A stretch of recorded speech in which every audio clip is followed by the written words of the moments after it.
My colleague Mir Fareed now joins me live with further updates on this. Mir, help us understand what is really happening on ground at this point. We understand earlier in the day the forensic team was there to collect the evidence. Do we have any information of whether the NIA team has reached, and what time are we expecting the Home Minister to take stock of the situation?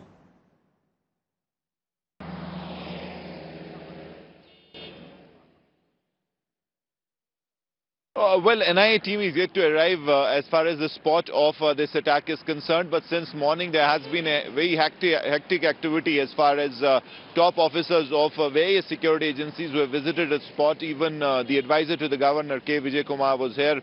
Director General of Police, Additional Director General of Police, you had CRPF senior officers. In fact, right now also behind me there is some activity where the IGP of the CRPF visited the spot and is going back. So that's really happening, but the highway has been thrown open. At least one side, one road has been thrown open. It's a multi-lane highway, but yes, as you can see behind me, the spot is still sealed. That part of the highway, the road is sealed, and this side has been the traffic has been allowed. But the spot of the attack, it's completely sealed. The forensic experts, as you rightly said, were there this morning. They were collecting clues and evidence from the ground just to ensure that the investigation is fast-tracked. Though, as we have been saying since yesterday, certain things about this attack are pretty much clear. Who orchestrated, who planned and executed it? Obviously, the jaish-e-mohammed. The driver, as they came out and said that there was a local cadre of the Jaish who was driving this. He was the suicide bomber. He's from Pulwama. Then we also know that it was a car bombing attack where a car was rammed into this convoy of the CRPF by the driver, by the suicide bomber, and this explosive laden vehicle just exploded. In this one vehicle of the CRPF, a bus, was completely damaged. It was literally blown up. Till late last evening, the dead bodies, the body parts, unfortunately, were being collected by the CRPF because they were themselves in not a position to basically tell us that how many casualties they have suffered. So that really is the sequence of events. But as far as what's going to happen from now on is that the Home Minister will be in Srinagar around 1. We've been told that by 2:30 he's going to brief the press here at the Srinagar airport, and then he'll move on and basically take a security review meeting. High-level security review meeting will happen in Srinagar, where all aspects of this attack and the future course of action will be discussed. Back to you. Also, Mir, any update coming in on the CRPF Jawans who are still very critical or who are still undergoing treatment at the hospital?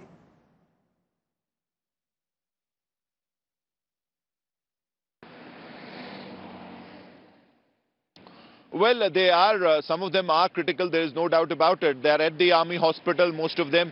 But if you talk of airlifting them to Delhi, that's not happened as of now. Been told by the CRPF that if the doctors advise, some of them may even be taken to New Delhi for specialized treatment.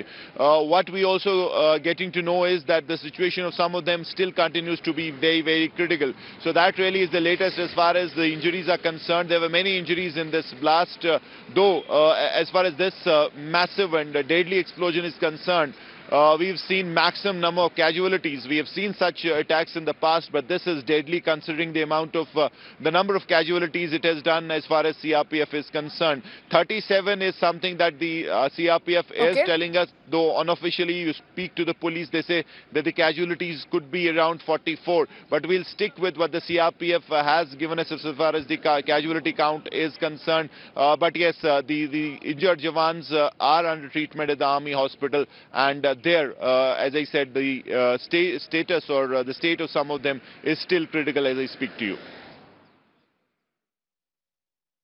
All right, also Mir, earlier in the day we heard the Prime Minister not mincing any words, very clearly saying that those responsible for this attack will pay, and they've done a very big mistake attacking India. But what is even more important right now is after the governor of Jammu and Kashmir also highlighted and reiterated perhaps there has been several lapses. Can that be taken up as well in that high-level meeting that perhaps will be chaired by Home Minister later in the day?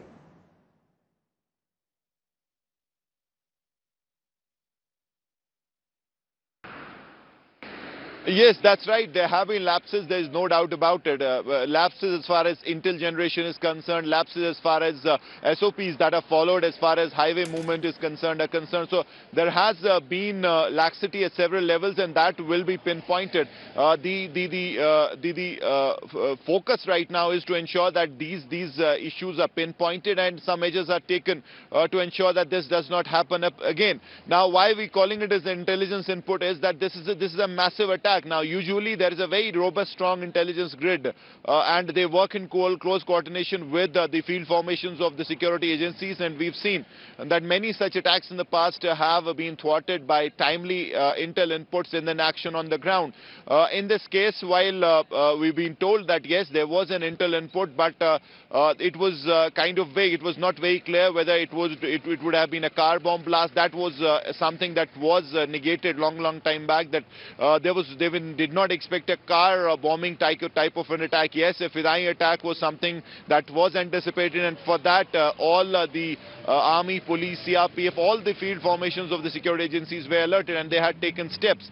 But car bombing is something that they had absolutely written away, and there's where they really made the mistake, because you cannot really get complacent and take the adversary for granted. In this case, the jaish-e-mohammed, which is known for high impact attacks, they do not really indulge in normal guerrilla kind of tactics like a standoff fire attack or grenades or even shoot and scoot. They always come out with big attacks. We've seen in the past they attacked Udhampur, Pathankot, in Kashmir, and previously also several Fidai attacks. So they are a clear and present danger, and to add to that, they have the explosives and now an ID expert. So from now on they'll have to evolve a strategy to counter this, and for that that's why these meetings are happening, and they'll try to update the standard operating procedures and lay out new procedures for the security forces and the ground formations here in the Kashmir Valley.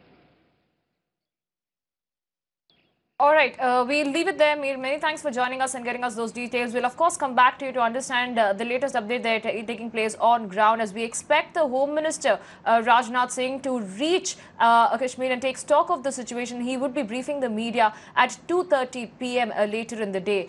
But remember, as the nation stands in solidarity and in absolute grief after 41 CRPF Jawans were martyred, one such braveheart, Ajit Kumar from Unnao, Uttar Pradesh, has left after spending a week with his family. Mirror Now's Prashant Kumar visited Ajit's house and he spoke to his mother. This lonely home behind me, what you are seeing, is the home of one of the martyrs who were martyred yesterday in the attack that took place in Kashmir. Now, the calm that you see is an uneasy calm that is prevailing here in Unnao. I'm in Unnao at the residence of Ajit Kumar Azad, who was one of the CRPF members who was martyred yesterday. And this is the residence of a complete calm here, an uneasy calm that is prevailing. And you can see the family members of Azad are here inside this room. Although it's not the proper time to talk with them, but we get usually immune to the stories of death and destruction. But this time round, the entire nation is shocked. The entire nation is taken aback by what has happened yesterday in Kashmir. I'll try to speak with the mother of the martyr here. You can see the family members are grieving here, and this is what is happening right now. And you can see the people here have been here all night ever since the news of the death and the attack broke out. This is the widow of the martyr. You can see completely taken aback, completely shocked, in complete shock, can't even speak. We would not be speaking with her because we know the kind of condition that is here. I think I'm also joined by the mother of Azad. अम्मा जी, बहुत दुख की बात है, बहुत बुरा समय है, बट अगर हम ये पूछ सके, अगर आप अपने बेटे के बारे में हमें कुछ बता सके, बहुत हीरो थे वो, अगर आप हमें कुछ बता सके। बच्चा बहुत प्यार करता था हमको, बच्चा उतरे रिक्शा से तुरंत गले लगा ले, को लगाई गले, चुम्मी लेके गए बच्चा हमारा बाबू। पिछली बार वो कब आए थे यहाँ पे और कितने तारीख को यहाँ पे गए थे? यहाँ से 29 तारीख को गए। 10 तारीख को गए थे। तो क्या आपकी बातचीत हुई थी जब वो गए थे, तो उसका क्या बात उन्होंने बताया था? ऐसे ही सब बात, मम्मी ठीक से रहना, दर्द वो दवा खा लेना, सब यह बात बताओ तेरा, और क्या बताइए, अच्छी तरह से मिलके रहना, सब लोग ठीक ठाक रहे, बहुओं से कहे सब मिलके बहू में रहना, अच्छे से मम्मी ख्याल रखना। अभी सरकार ने कुछ मुआवजे का और नौकरी के आप लोगों को अनाउंस किया है। क्या आपको लगता है कि जो मुआवजे हैं, जो प्रॉमिसेस हैं, ये परिवार को आपका बेटा वापस ला के दे पाएंगे? नहीं दे पाएंगे, चाहे जितना उसके बराबर पैसा दे दे तब भी नहीं ला पाएंगे, कोई नहीं ला पाएगा।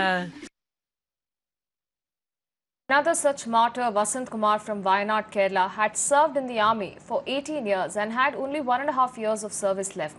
He is survived by his wife and 2 small children.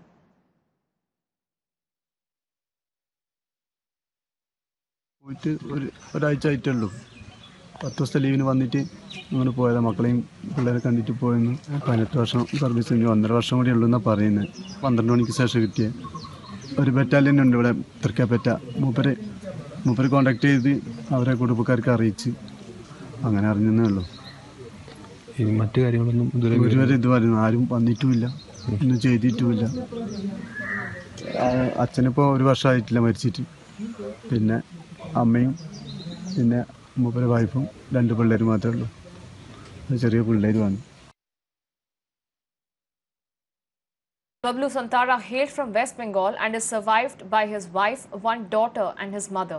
He had left home a month back.